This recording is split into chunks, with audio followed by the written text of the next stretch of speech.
Hi friends, ನಾನು ನಿಮ್ಮ ರಾಜೇಶ್ವರಿ. ಇವತ್ತು ನಾನು ನಮ್ಮ ಮನೆಯಲ್ಲಿ ಪಾಟ್ಗಳಲ್ಲಿ ಗಿಡನ ಹಾಕ್ತಿದ್ದೆ ಅಥವಾ ಪಾಟ್ಗಳಲ್ಲಿ ಗಿಡನ ನೆಡ್ತಿದ್ದೆ. ನಾನು ಯಾವ ಥರ ಗಿಡಗಳನ್ನ ಬೆಳೆಸ್ತೀನಿ ಅಥವಾ ಯಾವ ಥರ ನಾನು ಟ್ರಿಕ್ಸ್ ಯೂಸ್ ಮಾಡಿ ಗಿಡಗಳನ್ನೆಲ್ಲ ನೆಡ್ತೀನಿ ಅಂತ ನಿಮಗೂ ತೋರಿಸೋಣ ಅಂತ ಈ ವ್ಲಾಗ್ನ ಮಾಡ್ತಿದ್ದೀನಿ. ಈ ವ್ಲಾಗ್ ನಿಮ್ಗೇನಾದರೂ ಇಷ್ಟ ಆದರೆ ದಯವಿಟ್ಟು ಲೈಕ್ ಮಾಡಿ, ಶೇರ್ ಮಾಡಿ, ಹಾಗೆ ಸಬ್ಸ್ಕ್ರೈಬ್ ಮಾಡೋದನ್ನು ಮಾತ್ರ ಮರಿಬೇಡಿ. ನಿಮ್ಮ ಸಪೋರ್ಟ್ ನನಗೆ ತುಂಬ ಇಂಪಾರ್ಟೆಂಟ್ ಆಗಿದೆ. ಹಾಗಾಗಿ ದಯವಿಟ್ಟು ನನ್ನ ಚಾನಲ್ನ ಸಬ್ಸ್ಕ್ರೈಬ್ ಮಾಡ್ಕೊಳ್ಳಿ. ಮೊದಲನೇದಾಗಿ ಪಾಟಲ್ಲಿ ಗಿಡ ಬೆಳೆಸ್ಬೇಕಂದ್ರೆ ಮಣ್ಣು ಬೇಕು. ಈ ಸಿಟಿಗಳಲ್ಲಿ ಮಣ್ಣು ಸಿಗೋದಂದ್ರೆ ತುಂಬ ಕಷ್ಟ. ಹಳ್ಳಿಗಳಲ್ಲಾದರೆ ತುಂಬ ಈಸಿ, ಎಲ್ಲಿ ಬೇಕಾದಲ್ಲಿ ಇರುತ್ತೆ. ಹಾಗಾಗಿ ಹೊಲಗಳಲ್ಲಾದರೂ ಹೋಗಿ ನಾವು ಮಣ್ಣನ್ನ ತೊಗೊಂಡು ಬರ್ಬೋದು. ಆದರೆ ಸಿಟಿಗಳಲ್ಲೆಲ್ಲಾದರೂ ಹುಡುಕ್ಬೇಕಾಗತ್ತೆ, ಮಣ್ಣು ಎಲ್ಲಿ ಸಿಗುತ್ತೆ ಅಂತ. ಹಾಗಾಗಿ ನಮಗೂ ಒಂದು ಸ್ವಲ್ಪ ಅದು ಕಷ್ಟ ಆಯಿತು. ಇಲ್ಲಿ ನಮ್ಮ ಮನೆ ಹತ್ರ ಒಬ್ಬರು ಮನೆ ಕಟ್ಸೋಕ್ಕೆ ಅಂತ ಮಣ್ಣನ್ನು ತಗೊಂಡು ಬಂದಿದ್ರು. ಹಾಗಾಗಿ ನಾವು ಅವ್ರನ್ನ ಕೇಳಿದ್ವಿ. ಪಾಪ ಅವರು ಒಂದು ಸ್ವಲ್ಪ ನಮಗೆ ಇಲ್ಲ ತೊಗೊಂಡು ಹೋಗಿ ಅಂತ ಹೇಳಿದ್ದಕ್ಕೆ ನಮಗೂ ಹೆಲ್ಪ್ ಆಗುತ್ತೆ ಅಂತ ನಾವು ಅಲ್ಲಿಂದನೇ ತಂದಿದ್ವಿ. ನೋಡಿ, ನಾವು ಪಾಟಿಗೆ ಗಿಡ ಬೆಳೆಸ್ಬೇಕಂದ್ರೆ ಒಂದು ಸ್ವಲ್ಪ ಮಣ್ಣು ಫಲವತ್ತತೆಯಿಂದ ಕೂಡಿರಬೇಕಾಗತ್ತೆ, ಅಥವಾ ಕೆಂಪು ಮಣ್ಣನ್ನು ಯೂಸ್ ಮಾಡಿದ್ರೆ ತುಂಬ ಒಳ್ಳೆಯದು. ಹಾಗಾಗಿ ನಾವು ಕೆಂಪು ಮಣ್ಣನ್ನು ಹುಡ್ಕೊಂಡೇ ಅದನ್ನು ತೊಗೊಂಡು ಬಂದಿದ್ವಿ. ಹಾಗೆ ನಮ್ಮ ಮನೆಯಲ್ಲಿ ಹಳೆ ಪಾಟ್ಗಳು ಇತ್ತು. ಹಳೆ ಪಾಟ್ಗಳಲ್ಲಿ ಕೆಲವೊಂದು ಗಿಡಗಳೆಲ್ಲ ಸತ್ತೋಗಿತ್ತು. ಆ ಮಣ್ಣನ್ನು ಏನು ವೇಸ್ಟ್ ಮಾಡೋದು ಬೇಡ ಅಂತ ಹೇಳಿ, ಮಣ್ಣು ಯಾವತ್ತಾದರೂ ಅಷ್ಟೇ ಫಲವತ್ತತೆಯಿಂದ ಇರುತ್ತೆ. ಹಾಗಾಗಿ ಆ ಪಾಟ್ನು ಕೂಡ ನಾವು ಯೂಸ್ ಮಾಡ್ಕೊಂಡ್ವಿ. ಇಲ್ಲಿ ನೋಡಿ, ನಾನು ನಿಮಗೇನು ತೋರಿಸ್ತಿದ್ದೀನಿ ಅಂದರೆ ಇದು ಸಗಣಿ ಗೊಬ್ಬರ. ನಮಗೆ ಪಾಟಲ್ಲಿ ಗಿಡ ಬೆಳೆಸ್ಬೇಕಂದ್ರೆ, ತುಂಬ ಚೆನ್ನಾಗಿ ಗಿಡಗಳು ಬರಬೇಕಂದ್ರೆ ಇದೇ ಇಂಪಾರ್ಟೆಂಟು. ನಾವು ಬರೀ ಮಣ್ಣನ್ನು ಹಾಕಿದ್ರೆ ಸಾಕಾಗಲ್ಲ. ಮಣ್ಣಿನ ಜೊತೆ ಈ ಸಗಣಿ ಗೊಬ್ಬರ ಅಂದರೆ ಒಣಗಿರೋ ಗೊಬ್ಬರನ ಯೂಸ್ ಮಾಡಬೇಕಾಗತ್ತೆ. ಹಸಿ ಗೊಬ್ಬರ ಅಷ್ಟು ಚೆನ್ನಾಗಾಗಲ್ಲ. ಆದಷ್ಟು ಒಣಗಿರೋ ಗೊಬ್ಬರನ ಮಣ್ಣಿನ ಜೊತೆ ಮಿಕ್ಸ್ ಮಾಡಿ ನಾವು ಪಾಟ್ಗಳಲ್ಲಿ ಆಗಿರ್ಬೋದು, ಅಥವಾ ಯಾವುದೇ ಹೊಲಗಳಲ್ಲಾದರೂ ಅಷ್ಟೇ. ನಾವು ಆಗಿನ ಕಾಲದಲ್ಲೆಲ್ಲ ಈ ಥರ ಇವಾಗ ಕೆಮಿಕಲ್ ಇದೆಲ್ಲ ಗೊಬ್ಬರಗಳು ಇರಲಿಲ್ಲ. ಆವಾಗೆಲ್ಲ ನಾವು ಯೂಸ್ ಮಾಡ್ತಿದ್ದಿದ್ದೇ ಸಗಣಿ ಗೊಬ್ಬರ. ಹಾಗಾಗಿ ಇವಾಗಲೂ ಅಷ್ಟೇ ನಾನು ಅದನ್ನೇ ಫಾಲೋ ಮಾಡ್ತೀನಿ. ಇದನ್ನು ಯೂಸ್ ಮಾಡೋದ್ರಿಂದ ಅಷ್ಟೇ ತುಂಬ ಚೆನ್ನಾಗಿ ಫಾಲೋ ಮಾಡೋದಂತಾನೆ ಅಲ್ಲ, ಈ ಸಗಣಿ ಗೊಬ್ಬರನ ನಾವು ಪಾಟ್ಗಳಲ್ಲಿ ಒಂದು ಸ್ವಲ್ಪ ಮಿಕ್ಸ್ ಮಾಡಿ ಹಾಕಿದರೆ ಗಿಡಗಳು ಮಾತ್ರ ತುಂಬ ಚೆನ್ನಾಗಿ ಬರುತ್ತೆ. ಹಾಗಾಗಿ ನಾನು ಯಾವಾಗಲೂ ಅಷ್ಟೇ ಮಣ್ಣಿನ ಜೊತೆಗೆ ಗೊಬ್ಬರನ ಯಾವಾಗಲೂ ಯೂಸ್ ಮಾಡಿ ಹಾಕ್ತೀನಿ. ನೋಡಿ, ನಾನು ಈ ಥರ ತೋರಿಸ್ತಿದ್ದೀನಿ, ಕಾಣಿಸ್ತಿರ್ಬೋದು ನಿಮಗೆ. ಆದಷ್ಟು ಒಣಗಿರೋ ಗೊಬ್ಬರ ಅಥವಾ ಈ ತಿಪ್ಪೆ ಗೊಬ್ಬರ ಏನಿರುತ್ತಲ್ಲ ಅದನ್ನೇ ಯೂಸ್ ಮಾಡಿ. ಹಸಿ ಗೊಬ್ಬರ ಅಷ್ಟು ಚೆನ್ನಾಗಾಗಲ್ಲ. ನಿಮಗೇನಾದರೂ ಅವೈಲೇಬಿಲಿಟಿ ಇದ್ದರೆ ದಯವಿಟ್ಟು ಅದನ್ನು ಬಳಸಿ. ನೋಡಿ, ನಾನು ಇಷ್ಟು ಪ್ಲಾಂಟ್ಗಳನ್ನೆಲ್ಲ ತಂದಿದ್ದೆ, ಅದನ್ನೆಲ್ಲ ಹೊರಗಡೆ ಇಡ್ತಿದ್ದೀನಿ. ನಮ್ಮ ಮಾವ ಮತ್ತು ನಾನು ಸೇರಿಕೊಂಡು ಇಲ್ಲಿ ಎಲ್ಲ ಮಿಕ್ಸ್ ಮಾಡಿಬಿಟ್ಟು ಪ್ಲಾಂಟ್ ಎಲ್ಲ ಮಾಡ್ತಿದ್ವಿ. ನಮ್ಮ ಮಾವ ಎಲ್ಲ ಪಾಟಿಗೆಲ್ಲ ಮಣ್ಣನ್ನು ತುಂಬ್ತಿದ್ರು. ನಾನು ಈ ಕಡೆ ಪಾಟ್ ತಂದಿದ್ನಲ್ಲ, ಅದು ಲಾಸ್ಟ್ ಟೈಮ್ ಹಾವೇರಿಗೆ ಹೋದಾಗ ತಂದಿದ್ವಿ. ಮಳೆ ತುಂಬ ಬರ್ತಿತ್ತು. ಹಾಗಾಗಿ ಅದಕ್ಕೆಲ್ಲ ಪ್ಲ್ಯಾಂಟಿಂಗ್ ಎಲ್ಲ ಮಾಡೋಕ್ಕೆ ಆಗಿರಲಿಲ್ಲ. ಇವತ್ತೊಂದು ಸ್ವಲ್ಪ ಮಳೆ ಇರಲಿಲ್ಲ. ಹಾಗಾಗಿ ನಾವು ಹಾಕ್ಬಿಡೋಣ, ಮತ್ತೆ ಮಳೆ ಬಂದರೆ ಆಗಲ್ಲ ಅಂತ, ಸುಮ್ಮನೆ ವೇಸ್ಟ್ ಆಗಿಬಿಡತ್ತೆ ಪ್ಲ್ಯಾಂಟ್ ಎಲ್ಲ ತಂದಿಟ್ಕೊಂಡ್ರೆ ಅಂತ ನಾವಿವತ್ತು ಹಾಕ್ತಿದ್ವಿ. ನೋಡ್ಬೋದು, ನಾನು ಹೆಲ್ಪ್ ಮಾಡ್ತಿದ್ದೆ, ನಮ್ಮ ಮಾವನೂ ಹೆಲ್ಪ್ ಮಾಡ್ತಿದ್ರು. ಅವರು ಅಷ್ಟೇ ಫ್ರೀ ಇದ್ದಾಗ ಏನಾದರೂ ಮಾಡ್ತಾನೆ ಇರ್ತಾರೆ, ಹೆಲ್ಪ್ ಮಾಡ್ತಾನೆ ಇರ್ತಾರೆ. ಹಾಗೆ ನಾವಿಲ್ಲಿ ನಾನು ಮತ್ತು ನಮ್ಮ ಮಾವ ಇಲ್ಲಿ ಇಬ್ಬರು ಸೇರಿಕೊಂಡು ಇಲ್ಲಿ ಪ್ಲ್ಯಾಂಟ್ನ ಪಾಟಿಗೆಲ್ಲ ಹಾಕ್ತಿದ್ವಿ. ನೋಡ್ತಿರ್ಬೋದು ನೀವು. ಆದಷ್ಟು ಸಗಣಿ ಗೊಬ್ಬರನ ಯೂಸ್ ಮಾಡಿ. ಅದು ನ್ಯಾಚುರಲ್ಲು ಹೌದು, ಅಷ್ಟೇ ತುಂಬ ಚೆನ್ನಾಗಿ ಬರುತ್ತೆ ಗಿಡಗಳೆಲ್ಲ. ಹಾಗಾಗಿ ನಾನು ಯಾವಾಗಲೂ ಅಷ್ಟೇ ಅದನ್ನೇ ಫಾಲೋ ಮಾಡ್ತೀನಿ.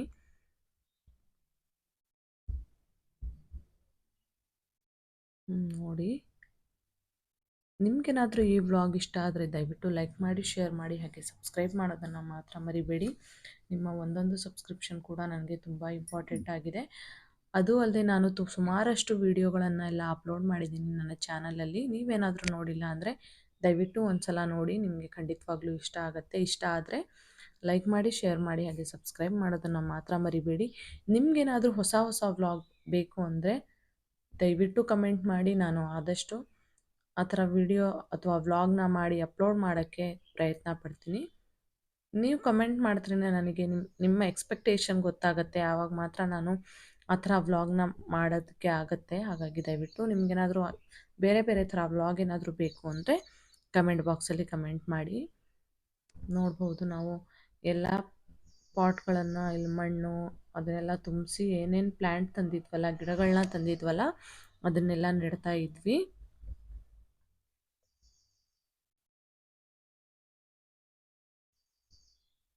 ಹಾಗೆ ನಾನು ಬರೀ ಪಾಟ್‌ನ ಅಷ್ಟೇ ಯೂಸ್ ಮಾಡಲ್ಲ. ಇವಾಗ ಮನೇಲೆಲ್ಲ ಏನಾದರೂ ಪೇಂಟ್ ಮಾಡಿ ಉಳ್ದಿರತ್ತಲ್ಲ, ಅಂಥ ಬಕೆಟ್‌ಗಳ್ನು ಯೂಸ್ ಮಾಡ್ತೀನಿ. ಬರೀ ಪಾಟ್ ಅಂದರೆ ₹150 ಅದಕ್ಕೆ ಎಕ್ಸ್ಟ್ರಾ ಕೊಡಬೇಕು. 150, ₹100 ಅದಕ್ಕೆ ಎಕ್ಸ್ಟ್ರಾ ಕೊಡಬೇಕು. ಏನಾದರೂ ನಮ್ಮ ಮನೇಲೇನಾದರೂ ಪೇಂಟ್ ಮಾಡಿರೋಂಥ ಬಕೆಟ್ ಏನಾದರೂ ಉಳಿದಿತ್ತು ಅಂದರೆ, ಅಥವಾ ಅದು ಹಾಗೆ ವೇಸ್ಟ್ ಆಗಿತ್ತು, ನಾವು ಬಳಸ್ತಿರ್ಲಿಲ್ಲ ಅಂದರೆ ಅದನ್ನು ಯೂಸ್ ಮಾಡ್ಕೋತೀನಿ ನಾನು. ಯೂಸ್ ಮಾಡಿದ್ದೀನಿ, ನೀವು ನೋಡಿರಬಹುದು. ಅದನ್ನೆಲ್ಲ ವೇಸ್ಟ್ ಮಾಡಕ್ಕೆ ಹೋಗಲ್ಲ ನಾನು.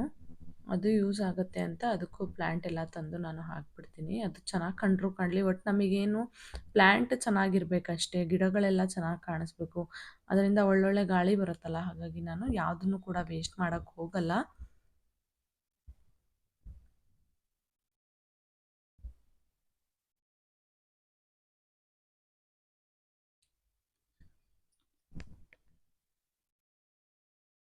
ಇರ್ಬೋದು ನಾವೇನೇನು ಪ್ಲ್ಯಾಂಟ್ ಎಲ್ಲ ತಂದಿದ್ವಲ್ಲ ಅದನ್ನು ನೆಡ್ತಾ ಇದ್ವಿ. ಹಾಗೆ ನಮ್ಮ ಮನೇಲಿ ತುಳಸಿ ಗಿಡ ಇದೇನಂದರೆ, ನಾವು ನಮ್ಮ ಮನೆ ಮುಂದೆ ಆರೆಂಜ್ ಕಲರ್ ರೋಸಿಂದ ಒಂದು ಪ್ಲ್ಯಾಂಟ್ ಇದೆ. ಅದು ಚೆನ್ನಾಗಿ ಬೆಳೆದಿದೆ. ಆದರೆ ಅದನ್ನು ಒಂದು ಪಾಟಲ್ಲಿ ಹಾಕಿ ಬೆಳೆಸೋಣ ಅಂತ ಟ್ರೈ ಮಾಡ್ತಿದ್ವಿ. ಬಟ್ ಅದು ನೋಡಿದ್ರೆ ಇನ್ನೂ ಎಳೆದಿತ್ತು, ತುಂಬ ದೊಡ್ಡದಿತ್ತು. ಅಲ್ಲಿ ಹೊರಗಡೆ ಎಲ್ಲ ಯಾರ್ಯಾರು ಬರ್ತಾರಲ್ಲ ಅವ್ರಿಗೆ ಗೊತ್ತಿಲ್ಲದೆ ಎಲ್ಲ ಕಟ್ ಮಾಡ್ಕೊಂಡು ಹೋಗ್ತಿದ್ರು. ಹಾಗಾಗಿ ಇನ್ನೂ ಎಳೆದಿತ್ತು, ಮತ್ತೆ ಹಾಕಿದ್ರೆ ಮತ್ತೆ ಚೆನ್ನಾಗಾಗಲ್ಲ, ಮತ್ತೆ ವೇಸ್ಟ್ ಆಗತ್ತಂತ ನಾವೇನೋ ಅದನ್ನು ಕಟ್ ಮಾಡಿ ಹಾಕಲಿಲ್ಲ. ನೆಕ್ಸ್ಟ್ ಟೈಮ್ ಏನಾದರೂ ಹಾಕಿದ್ರೆ ಆಗುತ್ತೆ ಅಂತ ನಾವು ಅದನ್ನು ಹಾಗೆ ಬಿಟ್ವಿ. ಇಲ್ಲಿ ನೋಡಿ, ನಮ್ಮ ಮನೆಯಲ್ಲಿ ಎಲ್ಲ ಗಿಡಗಳು ಚೆನ್ನಾಗಿ ಬರುತ್ತೆ. ಆದರೆ ಈ ತುಳಸಿ ಗಿಡ ಯಾಕೋ ಜಾಸ್ತಿ ಚೆನ್ನಾಗೇ ಬರಲ್ಲ. ಒಂದು ತಿಂಗಳೆಲ್ಲ ತುಂಬ ಚೆನ್ನಾಗಿರುತ್ತೆ, ಮತ್ತು ಆದಮೇಲೆ ಅದೆಲ್ಲ ಬಾಡಿ ಹೋಗಿರೋ ಥರ ಇರುತ್ತೆ. ಹಾಗಾಗಿ ನಾವು ಇನ್ನೊಂದು ಸತಿ ಅದರಿಂದ ಮಣ್ಣೆಲ್ಲ ತೆಗೆದ್ಬಿಟ್ಟು ಮತ್ತೆ ಹೊಸ ಮಣ್ಣೆಲ್ಲ ಹಾಕ್ತಾ ಇದ್ವಿ. ಈ ಟೈಮ್ ಆದರೂ ಚೆನ್ನಾಗಿ ಬರುತ್ತೇನೋ ನೋಡೋಣ. ಮತ್ತು ಹಬ್ಬಗಳೆಲ್ಲ ಬರ್ತಿದ್ವಲ್ಲ, ಹಾಗಾಗಿ ಅದನ್ನು ಒಂದ್ಸಲ ಟ್ರೈ ಮಾಡಿ ನೋಡೋಣ ಅಂತ ನೋಡ್ತಾ ಇದ್ವಿ. ಎಲ್ಲ ಗಿಡಗಳು ಚೆನ್ನಾಗಿದ್ರು, ಇದೊಂದು ಯಾಕೋ ಅಷ್ಟು ಚೆನ್ನಾಗಾಗಲ್ಲ. ಯಾಕಂತ ನನಗೂ ಇತ್ತೀಚೆಗೆ ಗೊತ್ತೇ ಆಗಿಲ್ಲ ಇವತ್ತಿನವರೆಗೂ. ಹಾಗಾಗಿ ಇನ್ನೊಂದ್ಸತಿ ಟ್ರೈ ಮಾಡೋಣ ಅಂತ ಅದನ್ನೆಲ್ಲ ಹೊರಗಡೆ ಹಳೆ ಮಣ್ಣೆಲ್ಲ ತೆಗೆದು ನಾವು ಅದು ಮತ್ತು ಹಳೆ ಮಣ್ಣು ಮತ್ತು ಇವಾಗ ತಂದಿರೋ ಮಣ್ಣು ಎರಡನ್ನೂ ಸೇರಿಸ್ಕೊಳ್ತಾ ಇದ್ವಿ. ನೋಡಿ, ನಮ್ಮ ಮನೆ ಹೊರಗಡೆ ಈ ಥರ ಪ್ಲ್ಯಾಂಟಿಂಗ್ ಎಲ್ಲ ನಾನು ಮಾಡಿದ್ದೀನಿ. ತುಂಬ ಚೆನ್ನಾಗಿ ಬರುತ್ತೆ ಮಾತ್ರ. ಈ ಸಗಣಿ ಗೊಬ್ಬರ ಯೂಸ್ ಮಾಡೋದ್ರಿಂದನೇ ತುಂಬ ಚೆನ್ನಾಗಾಗೋದು ಗಿಡಗಳು. ಹಾಗೆ ನೋಡಿ, ಆ ಕಡೆ ಒಂದು ಸಸಿ ಇತ್ತು, ಅಂದರೆ ಗಿಡದ ಥರನೇ ಇತ್ತು, ಅದೊಂದು ಸ್ವಲ್ಪ ದೊಡ್ಡದೇ ಆಗಿತ್ತು. ಮತ್ತು ಬೇರೆದು ಯಾವುದೂ ಇರಲಿಲ್ಲ ಅಂತ ನಾವು ಅದನ್ನೇ ಹಾಕ್ತಿದ್ವಿ. ಒಂದು ಸ್ವಲ್ಪ ದೊಡ್ಡದೇ ಆಗಿತ್ತು, ಅದನ್ನು ಮತ್ತೆ ಆಪ್ಷನ್ ಇಲ್ವಲ್ಲ ಅಂತ ನಾವು ಅದನ್ನೇ ತೆಗ್ದು ಹಾಕಿದ್ವಿ.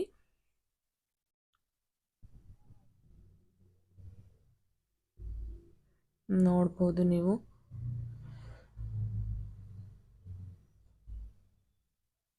ಹಾಗೆ ಮತ್ತೆ ಅದನ್ನು ಹಾಕಬೇಕಿದ್ರೆ ಅದೊಂದು ಸ್ವಲ್ಪ ಮಣ್ಣೆಲ್ಲ ಆಗಿತ್ತು, ಕೆಸರಾಗಿತ್ತು. ಮತ್ತು ತುಳಸಿ ಗಿಡ ಆಗಿದ್ದರೆ ಕೆಸರಿದ್ದರೆ ಸರಿ ಹೋಗಲ್ಲ ಅಂದ್ಕೊಂಡು ನಾನು ಒಂದು ಸ್ವಲ್ಪ ನೀರಿಂದ ಅದನ್ನು ಚೆನ್ನಾಗಿ ತೊಳ್ಕೊಂಡೆ. ಮತ್ತು ಒಳಗಡೆ ಪೂಜೆ ಎಲ್ಲ ಮಾಡ್ತೀವಲ್ಲ, ಹಾಗಾಗಿ ಅಂದರೆ ಪೂಜೆ ಮಾಡಬೇಕಿದ್ರೆ ಅದು ಕೆಸರಿದ್ದರೆ ಅಷ್ಟು ಚೆನ್ನಾಗಾಗಲ್ಲ ಅಂದ್ಬಿಟ್ಟು ನಾನು ಅದನ್ನು ಒಂದು ಕಡೆ ಇಟ್ಕೊಂಡು ತೊಳ್ಕೊತಾ ಇದ್ದೆ. ಅಷ್ಟರಲ್ಲಿ ಮುಂದ್ಗಡೆ ಮನೆ ಆಂಟಿ ಅದನ್ನು ಗಿಡ ಹಾಕ್ತಿರೋದು ನೋಡಿ, ಅದಷ್ಟು ದೊಡ್ಡ ಗಿಡ ಹಾಕಿದ್ರೆ ಅಷ್ಟೇನು ಚೆನ್ನಾಗಿ ಬರಲ್ಲ ಅಂತ ಒಂದು ಸಸಿ ತಂದುಕೊಟ್ರು ಪಾಪ ಅವ್ರು ನೋಡಿಬಿಟ್ಟು. ಹಾಗಾಗಿ ನಮಗೂ ಸಸಿ ಇರಲಿಲ್ಲ, ಹಾಗಾಗಿ ನಾವು ದೊಡ್ಡ ಗಿಡನೇ ಹಾಕಿದ್ವಿ. ಒಳ್ಳೇದಾಯಿತು ಅಂತ ನಾವು ಅದನ್ನು ತಗೊಂಡು ಹಾಕ್ಕೊಂಡ್ವಿ. ನೋಡಬೇಕು ಇದಾದರೂ ಚೆನ್ನಾಗಿ ಬರುತ್ತಾ ಇಲ್ಲ ಅಂತ ನೋಡಿ, ನಿಮಗೆ ನಾನು ಖಂಡಿತವಾಗ್ಲೂ ತಿಳಿಸ್ತೀನಿ. ಅದಾದಮೇಲೆ ನೋಡಿ, ಈ ಥರ ಎಲ್ಲ ಪ್ಲ್ಯಾಂಟ್ ಎಲ್ಲ ನೆಟ್ಟಾಯಿತು, ಗಿಡಗಳೆಲ್ಲ ಪಾಟಲ್ಲಿ ಹಾಕಾಯಿತು. ಇವಾಗ ನಾನು ಸ್ವಲ್ಪ ನೀರನ್ನ ಅಷ್ಟೇ ಚಿಮುಕಿಸ್ದೆ, ಯಾಕಂದರೆ ಆಲ್ರೆಡಿ ಮಣ್ಣು ಒಂದು ಸ್ವಲ್ಪ ಮಳೆಗಾಲ ಆಗಿರೋದ್ರಿಂದ ಸ್ವಲ್ಪ ಹಸಿಯಾಗಿತ್ತು. ಮತ್ತು ತುಂಬ ನೀರು ಹಾಕಿದ್ರೆ ಸರಿ ಹೋಗಲ್ಲ ಅಂದ್ಕೊಂಡು ಸ್ವಲ್ಪ ಅಷ್ಟೇ ನೀರನ್ನ ಹಾಕ್ತಾ ಬರ್ತಿದ್ದೆ ನಾನು.